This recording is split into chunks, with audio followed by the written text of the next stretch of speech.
Guys, welcome to my YouTube channel. ഇന്ന് നമ്മൾ വയ്ക്കാൻ പോകുന്നത് സാമ്പാറാണ്. അതിൻ്റെ റെസിപ്പീസ് എല്ലാം നമുക്കൊന്ന് നോക്കാം. ബീൻസ് ഉണ്ട്, കിഴങ്ങുണ്ട്, വെണ്ടയ്ക്ക, പിന്നെ മുരിങ്ങക്കോലുണ്ട്, വെള്ളരിക്കയുണ്ട്, കോവയ്ക്ക, പിന്നെ ചെറിയ ഉള്ളി, കിഴങ്ങ്. ഇത്രയുമാണ് നമ്മൾ സാമ്പാറിന് യൂസ് ചെയ്യുന്നത്. പിന്നെ ഇത് യൂസ് ചെയ്യുന്നത് തൂരപ്പരിപ്പാണ്. യൂസ് ചെയ്യുന്നത് ചെറിയ പരിപ്പാണ്, അതായത് പയറ് പരിപ്പാണ്. കാരണം സാമ്പാറിൽ കുറച്ചുകൂടെ തിക്നെസ്സും കുറച്ച് ടേസ്റ്റും വരുന്നത് ഈ ഒരു പരിപ്പാണ്. സോ നമ്മൾ യൂസ് ചെയ്യുന്നത് ഇതാണ്. ചിലവർ നോർമൽ കുറച്ചും കൂടെ വലിയ പരിപ്പെല്ലാം യൂസ് ചെയ്യും. നമ്മൾ ബെറ്റർ ഓപ്ഷൻ ആയതുകൊണ്ടാണ് ഇത് യൂസ് ചെയ്യുന്നത്. ഇപ്പോൾ നമ്മളെല്ലാം രണ്ട് പാത്രത്തിലായിട്ട് കഷ്ണങ്ങളെല്ലാം കഴുകി വൃത്തിയാക്കി അരിഞ്ഞു വെച്ചിട്ടുണ്ട്. ഇപ്പം നമ്മൾ അതായത് പയറ് പരിപ്പ് ഇപ്പം നമ്മൾ കഴുകി വൃത്തിയാക്കി വെച്ച ഇതിലോട്ട് കുക്കറിലോട്ട് ഇതെല്ലാം ആഡ് ചെയ്തിട്ടുണ്ട്. നമ്മൾ ഇതിൻ്റെ കൂടെ തന്നെ മഞ്ഞൾപ്പൊടി കുറച്ച് ഒരു 1/4 സ്പൂൺ ഇടുക. അതിന് ശേഷം കുറച്ച് ഉപ്പും കൂടെ ആഡ് ചെയ്യണം. ആവശ്യാനുസരണം ഉപ്പ് ചേർത്ത് കൊടുക്കുക. അതിന് ശേഷം നമ്മൾ കുക്കർ അടച്ചിട്ട് അടുപ്പിലോട്ട് വയ്ക്കും നല്ലപോലെ. നമ്മൾ ലാസ്റ്റ് അവസാനം ഇതെല്ലാം നേരെ ഒന്ന് കുറച്ച് ഫ്ലെയിമിൽ ഇട്ട് വേവിക്കണം. എപ്പോഴും സാമ്പാർ നമ്മൾ യൂസ് ചെയ്യുമ്പോൾ, അതായത് സാമ്പാർ നമ്മൾ വേവിക്കാൻ നേരത്തെ ഒരിക്കലും ഈ പറയണ മുരിങ്ങാക്കോലും ഈ പറയണ വെണ്ടയ്ക്കയും ഒന്നിച്ചിടരുത്. കാരണം മുരിങ്ങക്കോലാണെന്നുണ്ടെങ്കിൽ അത് സ്പ്ലിറ്റ് ആയി പോകും.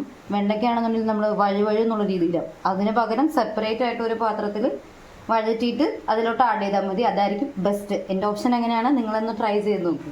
നല്ല മഴയാണ്. നമ്മളൊന്ന് സാമ്പാറൊക്കെ വെച്ചൊന്ന് ജസ്റ്റ് ഒന്ന് പുറത്തോട്ട് വഴറ്റി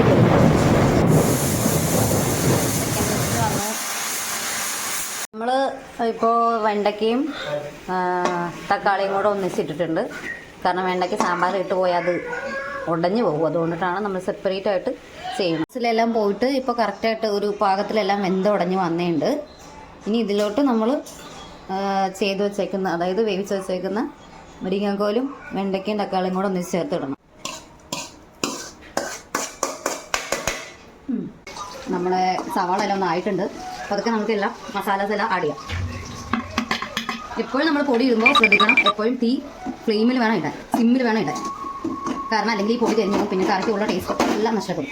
അതുകൊണ്ട് എപ്പോഴും സിമ്മിൽ വേണം ഇടാൻ. എന്നാലേ ആ ഒരു പച്ചമണെല്ലാം പോയ ശേഷം മാത്രമേ നമുക്ക് സാമ്പാറിലോട്ട് ഇത് ഇടാൻ പാടുള്ളൂ.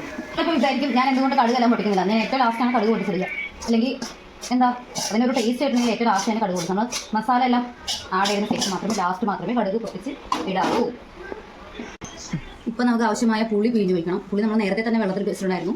പുളി ആവശ്യത്തിനുള്ള പുളി നോക്കിയിട്ട് പുളി പിഴിഞ്ഞ് ഒഴിക്കുക. അതിലോട്ട് സാമ്പാറിലോട്ട് കുറച്ച് ആവശ്യത്തിന് കായപ്പൊടി ചേർത്ത് കൊടുക്കുക. ആവശ്യത്തിന് മാത്രം മതി. അതിന് ശേഷം ചെറുതായിട്ട് നിറച്ച് കൊടുക്കുക. എപ്പോഴും തീ സിമ്മിൽ വയ്ക്കാൻ ശ്രദ്ധിക്കുക. ഫ്ലെയിം കുറച്ച് വയ്ക്കുക. നമുക്കിനി കടുക് വറക്കാം. നമ്മുടെ ചീനച്ചട്ടി ചൂടായിട്ടുണ്ട്. വെളിച്ചെണ്ണ ഒഴിക്കാം. നമുക്ക് എപ്പോഴും സാമ്പാറിൽ എപ്പോഴും ഉലുവ നമ്മൾ ആഡ് ചെയ്യണം.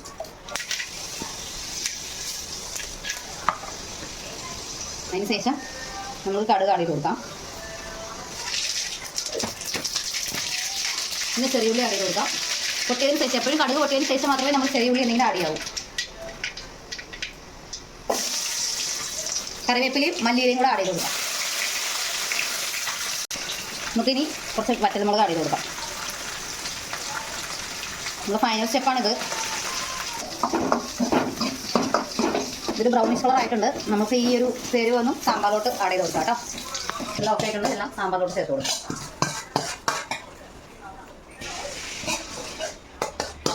ഫൈനലി നമ്മുടെ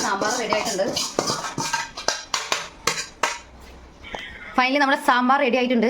നിങ്ങൾക്ക് ഈ വീഡിയോസ് ഇഷ്ടമായെന്നുണ്ടെന്നുണ്ടെങ്കിൽ നിങ്ങൾ ലൈക്ക് ചെയ്യുക, കമൻറ്റ് ചെയ്യുക, തൊട്ടപ്പുറത്തുള്ള ബെൽ ബട്ടൺ ടിങ് അതടിക്കുക, സബ്സ്ക്രൈബ് ചെയ്യുക. ഒരുപാട് നന്ദിയുണ്ട്. സാമ്പാർ റെഡി ആയിട്ടുണ്ട്. വീഡിയോസ് ഇഷ്ടമായെന്നുണ്ടെങ്കിൽ നിങ്ങൾ സബ്സ്ക്രൈബ്. നമ്മുടെ സാമ്പാർ റെഡി ആയിട്ടുണ്ട് ഗൈസ്. എല്ലാവർക്കും ഇഷ്ടപ്പെട്ടെന്നുണ്ടെങ്കിൽ ഈ യൂട്യൂബ് ചാനൽ സബ്സ്ക്രൈബ് ചെയ്യുക, ലൈക്ക് ചെയ്യുക, കമൻറ്റ് ചെയ്യുക, തൊട്ടപ്പുറത്തുള്ള ബെൽ ബട്ടൺ ക്ലിക്ക് ചെയ്യുക. എന്നാലും മാത്രമേ നിങ്ങൾക്ക് നോട്ടിഫിക്കേഷൻസ് കിട്ടത്തുള്ളൂ.